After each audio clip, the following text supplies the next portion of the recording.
Bonjour. Oh wait, no, I'm sorry. That's right. We only speak French just a little bit, and the rest of the time we speak Je English. vois. Je vois. Welcome, guys, to the movie fandom show. I am Joshua Matou, le host de l'émission.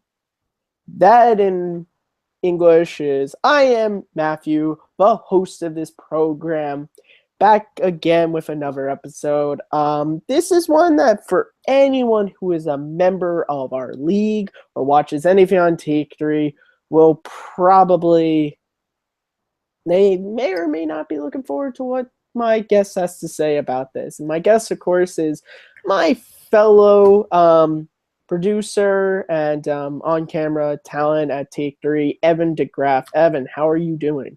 I'm feeling good. We just came off the books off of a reaction, and obviously people should know that these things are recorded early. So I'm kind of riding a high because this is a great match. So I'm ready to talk about Ratatouille because I know you are, and I'm really excited to talk about this movie with you. Okay, you just answered my first question, which is what movie we're going over. We are going over 2007's, yeah, God, I can't believe it's 2007's Ratatouille, Disney and Pixar, Brad Bird's follow-up to The Incredibles. Now, Evan, I'm going to ask you the same question I ask all my guests. When was the first time you saw this movie? When it came out in theaters. And I saw it with my parents. I came out of it hating this movie. I came out of this movie thinking it was one of these most stupid, boring, worst movies I've ever seen. A 7-year-old with an attitude. And I'm like, what the heck did y'all bring me to the theaters for? I rewatched it again about 5 years later, and I learned to fall in love with this movie. There's just so much to love about it. From the storytelling to the script to the director to the voice acting alone. Patton Oswalt as Remy, I will argue, is the best voice performance in any Pixar film. Just from the themes that there are in it. Ratatouille in its own is its own plate. It's its own dish that you can look, and there's so much variety in it, and that's what I love about this movie. It's so complex. Okay, for me, I also saw this movie when it first came out. I actually saw this movie when I was in Ireland. When me and my family, we went on a trip to Europe. So I actually saw this not too long after I had just came from Paris. So it's kind of funny that I saw a lot of the locations that they use in this movie in real life. So yeah, but this is a movie I haven't seen in about 10 years. It's not really it wasn't really a Pixar movie that I watched. Like, I watched a lot when it first came out, but it wasn't one I came back and revisited until I had to do this. And we'll get to my full thoughts later on in the movie. So I think a good place to start is probably with the main character, which is, of course, Remy, played by Patton Oswalt. So, Evan, I know you already mentioned it, your feelings, but you want to go a little bit more in depth on your feelings on Remy as a character and Patton Oswalt playing that character? It's very weird. Like, whenever you go into voice acting, it's usually not a human character. It's usually something different. And, Patton Oswalt had to play a rat who had a dream and a rat who had who was he was doing, but also wanted to respect his family and things of that sort. And what Patton Oswalt did, he showed this very variety range of emotions in this character with a very specific voice. If you notice, it does sound like Patton Oswalt, but he changes his voice just enough to where it's a distinct character. He becomes sad whenever he's alone in the rain. He can become funny and whenever, and he's very good with the narrative and the storytelling, especially whenever you have those monologues without seeing Remy's mouth moving. That's when Patton Oswalt gives his best, voice acting performance, because he's finding a way to tell this narrative with it seeming very organic. And the way how he does his conscious and his thought is just completely outstanding, and something that I think that a lot of voice actors need to model. Because I just saw Batman Year One earlier, and some of the organic narrative that they did, like how they did it, isn't as good as what Patton Oswalt did with Remy. I think that's the only time Ratatouille and Batman Year One will ever be in the same statement. I have never hidden my feelings about Patton Oswalt. I'm not the biggest fan of the guy after I saw how he treated someone who I am a big fan of. It's sort of I could get into that in other places. But he does a good job in this. I wouldn't call him the best actor Pixar has ever had. I think there's a couple of better people who have voice characters, but he's good. I the one thing that I'll say about Remy is that, and this is more about the character, not the actors. Yeah. Remy is an interesting character. He's someone who wishes to be doing more than what he is currently doing, and I think everyone feels that at some point. Everyone has that time in their life where they're stuck and there's something more they want to do, and they just know, if I was just like this, or if I was just like that. Remy is like, if I was human, I probably would be a world-class chef, but I'm a rat. and He's and I like how extremely there's, relatable. He yeah, is so relatable.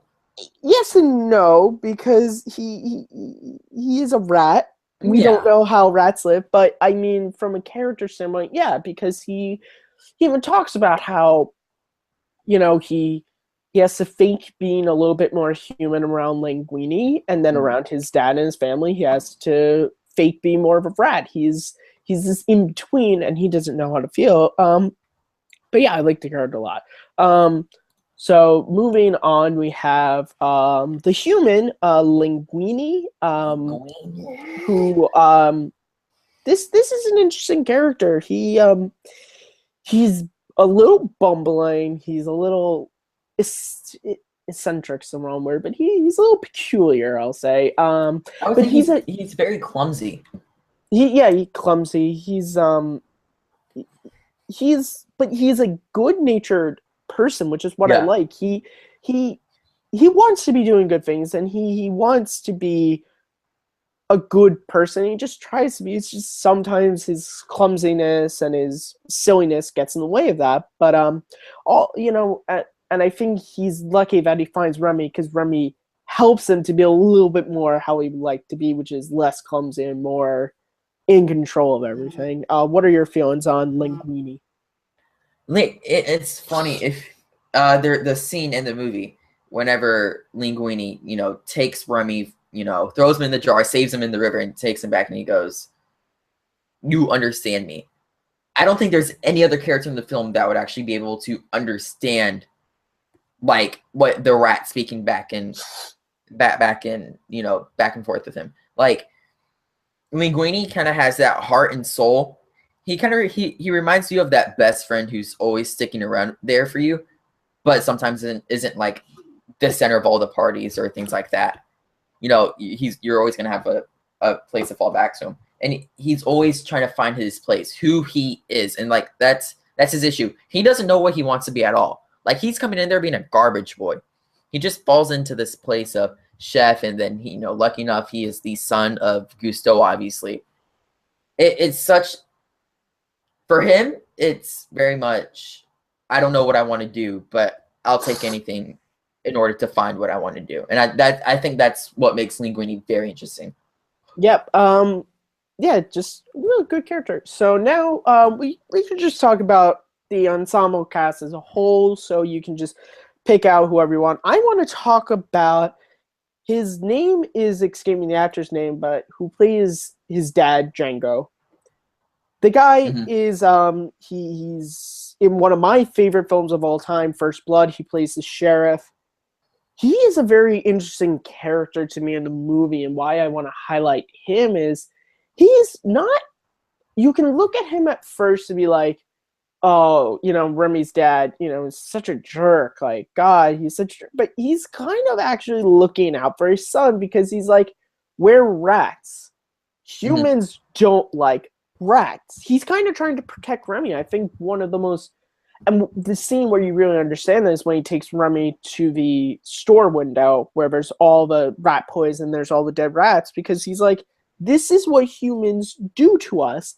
I don't want you to be in this situation. I mean, even when I was a kid, the moment when he's on the boat and he's like, okay, where's Remy? He's like screaming, like, that's a dad who's freaking out that his son is missing. And his dad has an arc because at the end of the movie, he comes back and he brings the whole clan to help Remy in his dream because he understands that's what his son wants to do. And so he's definitely a character that not a lot of enough people talk about when they talk about this movie. Is there a ensemble character that you want to talk about? And you can give your thoughts on Remy's dad if you'd like to as well. It's such a genius role because that's the one thing that's literally holding Remy back is his father. And his father isn't wanting to hold him back. His father just wants to keep Remy safe. And there's a point in the movie where you see them arguing about literally nothing. They're arguing about nothing. And that there just shows how there are two totally opposite people and they don't understand that. They don't know how to, you know, come together and actually work together. And, you know, when they find that out at the end of the film, the scene whenever Remy's dad takes him to go see the rat traps, there was a line and he goes, Remy says, change is nature, Dad. We are nature and we just have to allow it. That is a signifying of their relationship because now they finally have a better understanding of each other.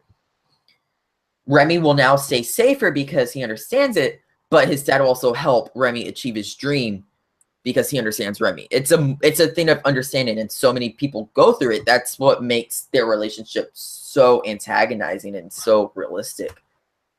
So is there any ensemble cast member that you would like to talk about? Oh yeah. Emil is so funny. Remy's brother. He's definitely the joke of the movie. You need somebody to laugh with or to laugh at, and that's Emil. I think he's great. Any of the surrounding chefs. One of my favorite lines in any film. I once killed a man with this thumb. Yes, that guy is so great. Good. Oh my god, that guy's hilarious. And what's so good about it? Yeah. What's so good about it is each chef has their own character. None of them are similar. Like if you look at that, none of the chefs are similar. And that's highlighted in the scene when they all have a different backstory, where it's like the thumb guy went to prison, but none of them know why. One of the guys ran guns for resistance at lost. One of the other guys was in a circus, but he was messing around with the ringleader's daughter. Like it's all quick, and that's something I love about the movie is through actions, through animation, they're all identifiable. Like you easily know who is who. You don't question it. And that leads me into something I want to talk about this movie, which is what I forgot, which is this movie is beautifully animated, I have to say. It again, from someone who's actually been to the city and has been able to see the architecture of France and just every, like Notre Dame and everything, it captures the city really well, and it's just a beautiful. Again, Pixar is so good at that. They're so good at color, like choosing color. Like the colors in this movie are just. I mean, that scene when Remy is in the sewers and Gusteau and his imaginary Gusteau tells him to go look where he is, and he climbs up, and just that shot of Paris at night, it's beautiful. Again, it's a great, or even just the scene when Linguini is supposed to go and get rid of Remy, just him riding the bike in the night, and he rides past Notre Dame, and it's just like dimly lit. Like it's a wonderful looking movie, but I think a character we can't go without mentioning this is the critic. Ego. Antoine's ego. This, for anyone who is in a, doesn't matter if you're a food critic, movie critic, if you're someone with a camera, a notepad, anything, if you've ever once critiqued anything, you will relate in a way to this character. I mean, his monologue at the end of this movie, I forgot how powerful it is, especially since in the years since I hadn't seen this movie, I have become a movie critic on YouTube, and I've been doing all this stuff with Take 3, which is we critique and we talk about movies. His speech just means so much, and Yeah. I think that's my favorite scene in the entire movie is just that speech, and it's yeah, it's fantastic. Evan, what are your feelings on the critic? That one speech alone is the reason I do this today. That's my inspiration every day. If I'm feeling like I'm not working hard enough or something like that, I legitimately take that scene and I watch it. And I recognize why I do this every day. The struggle, the good parts about it. And I think what people don't realize is the realization that the critic has, the thing that he's been searching for his whole life is something different. Something that will enlighten him and change his perspective on everything. And Remy cooking the food is so genius because that's his character arc right there. Anton Ego's barely on screen. But you have a character arc with him because you understand what it is. That flashback scene to whenever he was a child is so important because that was the thing that he was holding on to his whole life. And then he's able to let that go because he has something new and he has something to lighten. It's so brutally. I think going along with what you're saying, I don't think it was exactly that he was looking for something new. I think he was also looking for something familiar to him. Yeah. That's why when he takes that bite of the ratatouille, he flashes back to when he was a kid and his mom would make it for him because sometimes we get. Listen, the critic Ego, correct? That's his name. Yeah, Anton Ego. Ego. They made the critic's name Ego. Oh my God, Brad Bird, you're a genius. He's been such a jaded adult, and you see that even in the beginning, like TV broadcasts that Remy is watching, where he like reviews Gusteau and he says all his best. Like you see, like, he's a jaded guy. It took a dish from his childhood to bring him out of that jadedness and to become a kinder, nicer person. And I love it. And that's kind of what I want to get to this movie, which is if you guys watch Secret, you know me amongst basically every other member of Take Three, we give Evan slack for loving this movie because it's fun.